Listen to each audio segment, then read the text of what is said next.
दूध दराच्या मुद्द्यावर शरद पवार मैदानात. शरद पवार बुधवारी मुंबईत दूध उत्पादकांची घेणार बैठक. बैठकीनंतर राज्य सरकारला निवेदन देणार.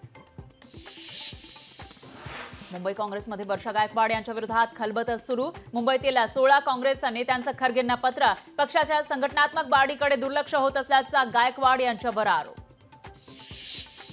विधानसभेला भाजप 155 जागा लढण्याच्या तयारीत, तर शिवसेनेला 60 ते 65 आणि अजित पवारांच्या राष्ट्रवादीला 50 ते 55 जागा मिळण्याची शक्यता. राज्यात 2 दिवसात मंत्रिमंडळ विस्तार होण्याची शक्यता. मुख्यमंत्री एकनाथ शिंदे रात्री दिल्लीत जाऊन आल्यानंतर चर्चांना उधाण. काही लोकांना सकाळीच भोंगा वाजतो. मुख्यमंत्री एकनाथ शिंदेंची राऊतांवर अप्रत्यक्ष टीका, तर मुख्यमंत्र्यांच्या टीकेला प्रत्युत्तर देताना संजय राऊतांची जीभ घसरली. तेलंगणाच्या धर्तीवर राज्यातही शेतकऱ्यांना कर्जमाफी द्या. राष्ट्रवादी एसपीचे नेते अनिल देशमुख यांची मागणी. भुजबळांना राज्यात दंगली घडवायच्या आहेत. मनोज रांगेंचा छगन भुजबळांवर मोठा आरोप. पुण्यातील अल्पवयीन मुलांच्या ड्रग्ज प्रकरणात 8 जणांविरोधात गुन्हा दाखल, तर 3 पोलिसांचंही निलंबन. ड्रग्ज प्रकरणी शिंदे फडणवीसांचा पोलीस आयुक्तांना फोन. आरोपींवर कडक कारवाई करण्याच्या सूचना. पुण्यात विधानसभेसाठीचा महाविकास आघाडीचा जागांचा फॉर्म्युला ठरला. 8 पैकी राष्ट्रवादी काँग्रेस एसपी पक्ष 3, काँग्रेस 3 तर शिवसेना युबीटी 2 जागा लढणार. सूत्रांची माहिती. राज्य सरकारचं दूध उत्पादकांकडे दुर्लक्ष. महाराष्ट्रामध्ये मिळतो देशातील सर्वात कमी दर. इतर राज्यांच्या तुलनेत महाराष्ट्रात 5 ते 9 रुपयांनी दूध दर कमी. राज्यात अनेक जिल्ह्यांमध्ये पावसाची दमदार हजेरी. राज्यात पुढील 8 दिवस मोसमी पावसाचे, तर मुंबईसह कोकणात पावसाचा ऑरेंज अलर्ट.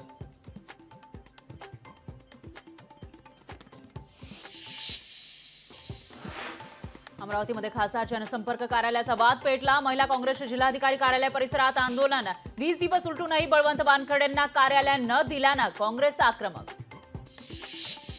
संभाजीनगर महापालिकेसमोर काँग्रेसचं आंदोलन. पालिका प्रशासनाविरोधात जोरदार घोषणाबाजी. शहराच्या पाणी प्रश्नावरून शहर काँग्रेस आक्रमक. मुंबई विमानतळावर प्रवाशांचा संताप. एअर इंडियाच्या विमानाला वारंवार उशीर होत असल्यानं संताप. प्रीपेड मीटर सक्तीवरून कोल्हापुरात इंडिया आघाडी आक्रमक. इंडिया आघाडीकडून जिल्हाधिकाऱ्यांना निवेदन सादर. प्रीपेड मीटर सक्ती तात्काळ रद्द करण्याची मागणी. बीडमध्ये पावसामुळे पोलीस भरतीची मैदानी चाचणी पुढे ढकलली. रद्द झालेली मैदानी चाचणी 1 जुलैला होणार. पुण्यातील ड्रग्ज प्रकरणावरून जयंत पाटलांची ट्विटरवरून टीका. पुण्याची ओळख विद्येचं नव्हे तर ड्रग्ज आणि पबचं माहेरघर. पुणे राज्य सरकारमुळे बदनाम झालंय. जयंत पाटलांची राज्य सरकारवर घणाघाती टीका. मुंबई महापालिकेमध्ये 52,221 पदं रिक्त. 1 लाख कर्मचाऱ्यांवर अतिरिक्त कामाचा ताण. रिक्त पदं तात्काळ भरण्याची कर्मचाऱ्यांची मागणी. नीट परीक्षेतील घोटाळ्याचं लातूर कनेक्शन समोर. धाराशिवच्या शिक्षकाचा दिल्लीच्या 1 जणाविरोधात गुन्हा दाखल. माजी केंद्रीय मंत्री सूर्यकांत पाटील राष्ट्रवादी एसपीच्या बातेवर. सूर्यकांत पाटील राष्ट्रवादी एसपीमध्ये प्रवेश करण्याची शक्यता. छत्रपती संभाजीनगर जिल्ह्यातील 22 लाख रेशन लाभार्थ्यांची केवायसी केली नसल्यानं रेशन बंद होण्याची शक्यता. 30 जूनपर्यंत केवायसी करण्याची अंतिम तारीख. जगप्रसिद्ध वेरूळच्या कैलास लेणीमध्ये पूजेला बंदी असतानाही केली जात होती पूजा. भजनाचा आवाज ऐकू आल्यानं सर्व प्रकार उघडकीस. भजन करणाऱ्यांवर कारवाई करा. अभ्यासकांची मागणी. हेडफोनमुळे संभाजीनगर शहरामध्ये महिन्याला शेकडो जणांची श्रवणशक्ती होतीये कमी. सतत हेडफोन ब्लूटूथ वापरामुळे बहिरेपण वाढत असल्याची माहिती.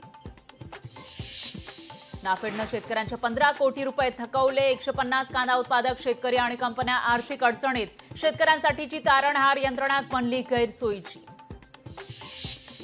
जामीन स्थगितीविरोधात अरविंद केजरीवाल यांची सर्वोच्च न्यायालयात धाव. याचिकेवर तातडीनं सुनावणी घेण्याची मागणी. गौतम अदानी यांना त्यांच्या विविध कंपन्यांकडून एका वर्षामध्ये 9.26 कोटी रुपयांची वेतन. देशातील इतर उद्योगपतींच्या तुलनेत अदानींचं वेतन कमी. इंदापुरात शेतकरी दूध व्यवसाय बंद करण्याच्या मानसिकतेत. दुधाला दर मिळत नसल्यानं शेतकरी मेटाकुटीला. राज्यात पुढील 8 दिवस मान्सूनचा जोर वाढणार. 4 दिवस मुंबईसह कोकण किनारपट्टीला पावसाचा ऑरेंज अलर्ट.